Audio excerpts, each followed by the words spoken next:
बहुत ज़्यादा सोचना आदमी को कमज़ोर कर देता है, लेकिन ये कहा गया है कि सोच समझ के निर्णय लेना चाहिए। ज़रूर सोच समझ के निर्णय लेना चाहिए, लेकिन मुझे लगता है कि जब आप कोई भी चीज़ करने से पहले इतना सोच लेंगे कि वो सोच आपको डरा दे, तो हो सकता है आप निर्णय न ले पाएँ। इसलिए मैं हमेशा ये बात कहता हूँ कि डरता बहादुर भी है, डरता कायर भी है। कायर डरता है तो घर से नहीं निकलता, बहादुर डरता है फिर भी करता है।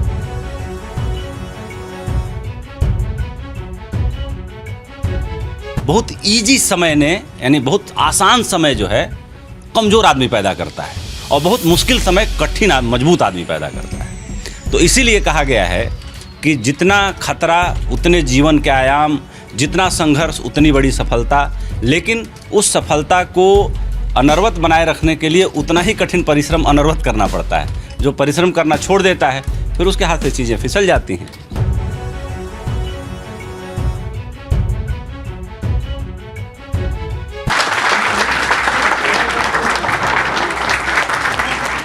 एक परिकल्पना दो लोगों से शुरू होने वाला संस्थान आज पूरे देश में 6000 से अधिक साथियों के साथ पत्रकार बिरादरी के लिए एक बहुत गौरवमयी क्षण, एक साल सफलतापूर्ण बीता है। भारत एक्सप्रेस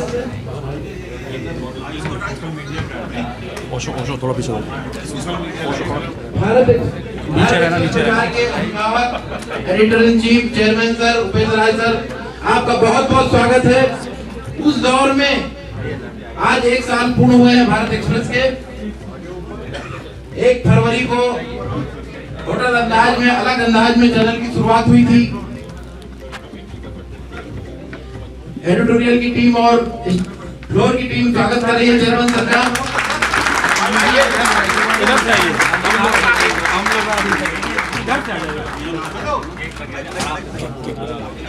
जल्दीबाजी में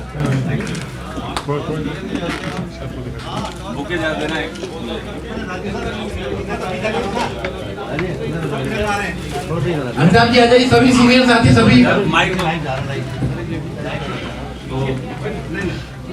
भारत एक्सप्रेस चैनल ने 1 साल पूरा किया। इसमें निश्चित रूप से आप सबका योगदान है, सबका कठिन परिश्रम है।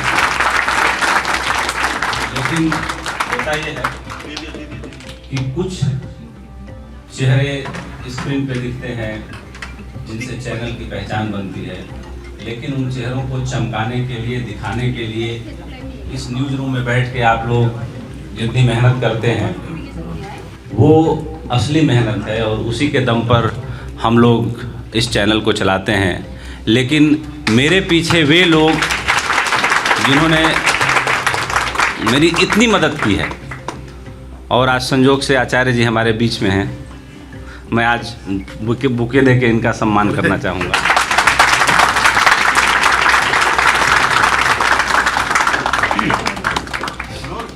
वैसे तो आचार्य जी आयु मेरे से छोटे हैं, लेकिन कर्म में मैं इनको हमेशा अपने से बड़ा मानता हूँ। मेरे मार्गदर्शक हैं, गुरु हैं, और आज ये उपस्थित हैं तो आज का केक सम्मान स्वरूप मैं इनके हाथ ही कटवाऊँगा। और हम दोनों का साथ 2012 अप्रैल से है। हम लोग पहली बार मिले थे, तब से मैं कह सकता हूँ कि जीवन में जितनी मुश्किलें आई, जितनी झंझावात मेरे जीवन में आए, जो सबसे गहरा झंझावात था उसमें कोई चट्टान की तरह मेरे साथ हर पल खड़ा रहा। तो आचार्य जी, आप वैसे तो पेशे से राजनीतिज्ञ हैं और सबसे कम उम्र के भारतीय जनता पार्टी के वाइस प्रेसिडेंट हैं मुंबई महानगर के, जिसको एक राज्य के बराबर का दर्जा है। और आप का और परिचय है कि ज्योतिषाचार्य हैं, संस्कृत के प्रकांड विद्वान हैं, और आदि शंकराचार्य परंपरा के कर्म कांड के बहुत गहरे ज्ञाता हैं। कम उम्र में 35 साल की आयु में आपने सब कुछ अर्जित कर लिया था, और भगवान आपको ऐसे ही तरक्की दे। लेकिन आज के इस मोमेंट के हमारे चीफ गेस्ट यही हैं। खाता जाए सर, केक सेरेमनी हो जाएगी। आपने कहा था 1 साल पहले, संघर्ष जितना बड़ा होगा सफलता भी उतनी बड़ी होगी।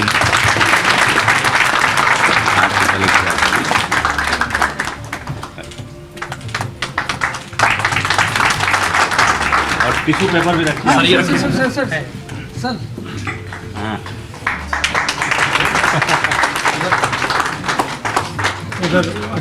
तो भारत एक्सप्रेस के सफलतापूर्ण 1 वर्ष बीते हैं। एक सम्मान मुझे भी दीजिए सर को खिला सकूं ताकि मैं राधेश्याम जी न्यू की पहली ईंट रखने वाले,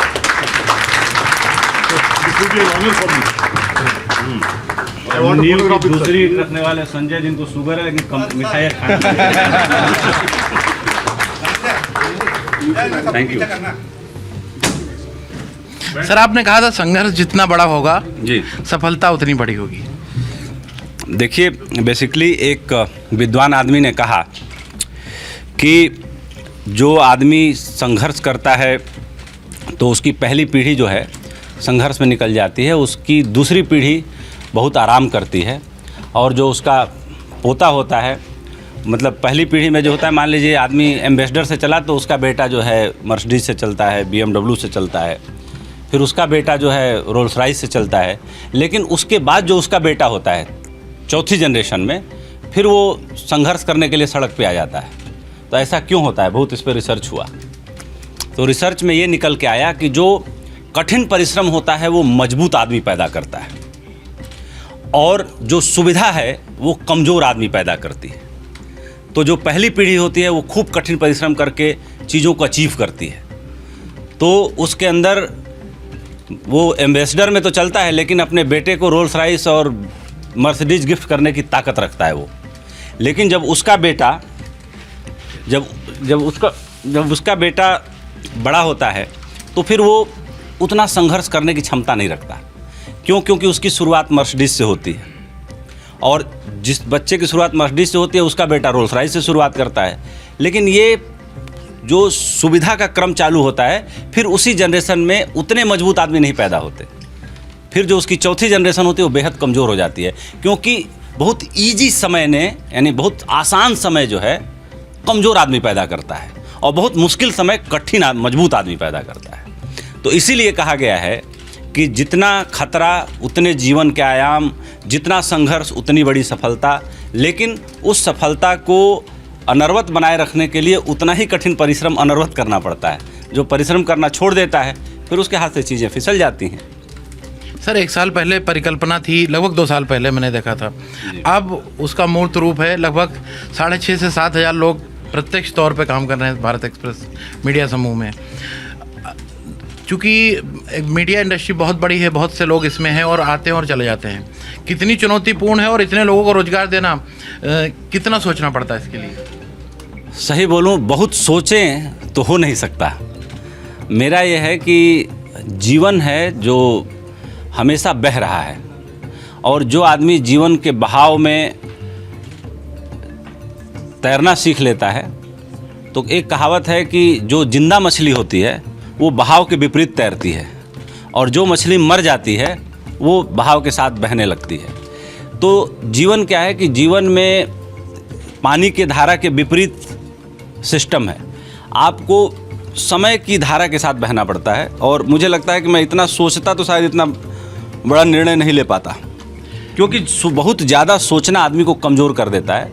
लेकिन ये कहा गया है कि सोच समझ के निर्णय लेना चाहिए, ज़रूर सोच समझ के निर्णय लेना चाहिए। लेकिन मुझे लगता है कि जब आप कोई भी चीज़ करने से पहले इतना सोच लेंगे कि वो सोच आपको डरा दे, तो हो सकता है आप निर्णय न ले पाएँ। इसलिए मैं हमेशा ये बात कहता हूँ कि डरता बहादुर भी है, डरता कायर भी है।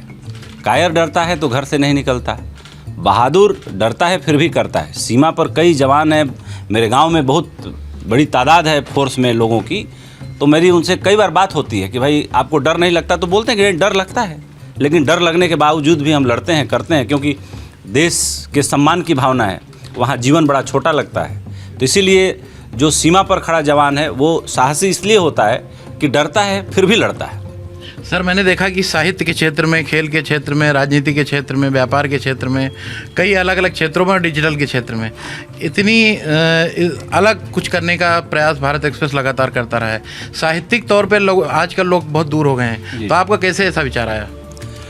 देखिए, मैंने वैसे तो साहित्य का चैनल हमने नहीं खोला, लेकिन हाँ, जैसे वर्ल्ड बुक फेयर के साथ हम पार्टनर रहे, भारत लिटरेचर के साथ हम परमानेंट जो है पार्टनरशिप हमारी है। इसके अलावा सुषमा जी ने एक कार्यक्रम किया था, वो भी बड़ी एक्टिविस्ट हैं, गुंजन नाम की एक NGO चलाती हैं, पिछले साल उसमें भी हम लोग पार्टनर रहे। तो मेरा ये मानना है कि जितने अच्छे काम हैं उसमें ज़रूर हिस्सेदार बनिए। मेरा ये नारा ही है, मैंने अपने पिछले संबोधन में भी बोला था जिस दिन आप लोगों ने बर्थडे का केक काटा था, कि पुण्य वही जो दूसरे के जीवन में सुख ले आए। और भगवान गणेश की जब परीक्षा ली थी भगवान शंकर ने, तो ये पूछा था कि पुण्य क्या है और पाप क्या है। तो उन्होंने कहा था कि परोपकार से बढ़ के कोई पुण्य नहीं, और बिना वजह किसी को दुख देने से बड़ा कोई, तकलीफ़ देने से बड़ा कोई पाप नहीं। तो मेरा कहना है कि आप जो करें उसमें ये भावना रहे कि इसमें समाज का हित है, और समाज का हित कैसे होगा जब हम अपने हित से उसको शुरू करें। कई बार लगता है कि कोई बहुत बड़ा काम करे, कोई बीमार है, कुछ उसको 1 लाख रुपया डोनेशन दे दे तो दान होगा। उसको उत्तम दान नहीं कहा गया है। द्रव्य यज्ञ को गीता में सबसे निकृष्ट कोटि का यज्ञ कहा गया। 5 प्रकार के यज्ञ बताए गए गीता में, कि द्रव्य यज्ञ, तपो यज्ञ, योग यज्ञ, स्थापरे, स्वाध्याय, ज्ञानयश्च, जो आपने पूछा। तो 5 तरह के यज्ञ हैं, उसमें स्वाध्याय और ज्ञान यज्ञ ये भी एक यज्ञ है।